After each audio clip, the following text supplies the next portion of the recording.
With the holidays right around the corner, more people are beginning to book their holiday vacations.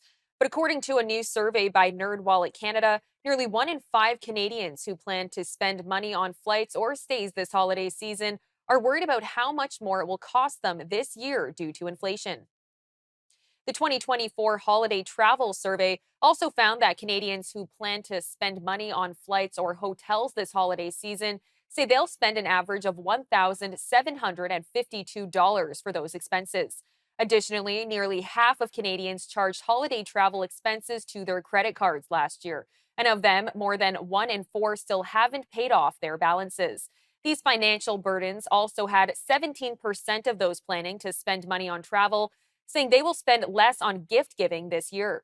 We were joined earlier by Shannon, Terrell, financial expert and spokesperson for NerdWallet Canada, to discuss the findings of this survey and some tips for saving money on travel this holiday season. Absolutely. So, first and foremost, the average spend. Canadians say that they are expecting to spend on average $1,752 this year on both travel, airfare, and accommodations. We are also seeing sticky credit card debt. So, nearly half of Canadians who put their travel expenses on their credit card last year, in that group, we found that 27% had yet to pay off those balances now as we approach this holiday travel season.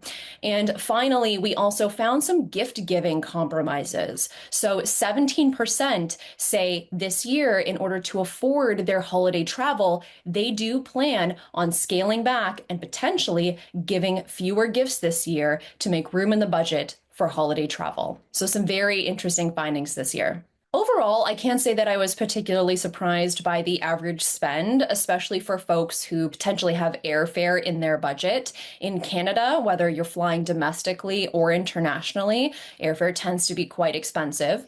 Now, with regard to year over year findings, we did see essentially what you would expect this year versus last. We saw folks saying that they expect to spend about $100 more on average for their travel this year. Now, we also found that sticky credit card debt does appear to be on the rise. So last year, 23% said they had yet to pay off their travel expenses coming into the following travel season. And this year, we saw that number rise to 27%. And I'll say also, we found that inflation concerns were on the rise. So last year, when we asked this same question, 12% of holiday travelers said that they were worried about how much more things would potentially cost due to inflation.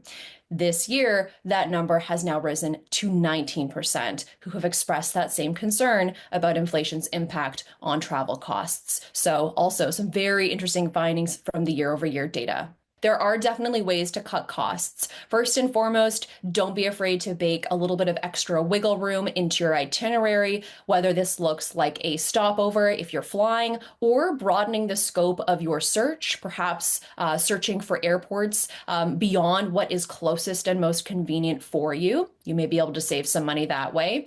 Use technology to your advantage. So there are plenty of fare tracking apps on the market. You simply plug in your desired travel dates. It will track the prices on your behalf and send an alert when those prices reach a certain threshold.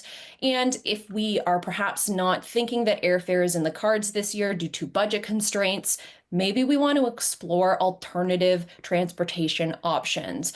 This might be traveling by train, by bus, even renting a car and opting to drive yourself.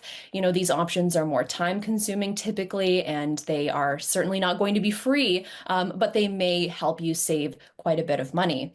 And finally, the last call out here would really be for folks who collect travel points. So if you collect travel points or miles, now may be the time of year to cash them in. And if you don't have a travel card, but you travel with any level of frequency, you may want to consider one, because these travel cards not only offer travel perks and insurance, they typically also come with pretty sizable welcome bonuses of points. And a large enough welcome bonus could potentially get you into the neighborhood of a free flight depending on where you are traveling to. So, for those folks who collect points, don't be afraid to start cashing them in this time of year. And if you don't collect them, perhaps explore your travel credit card options.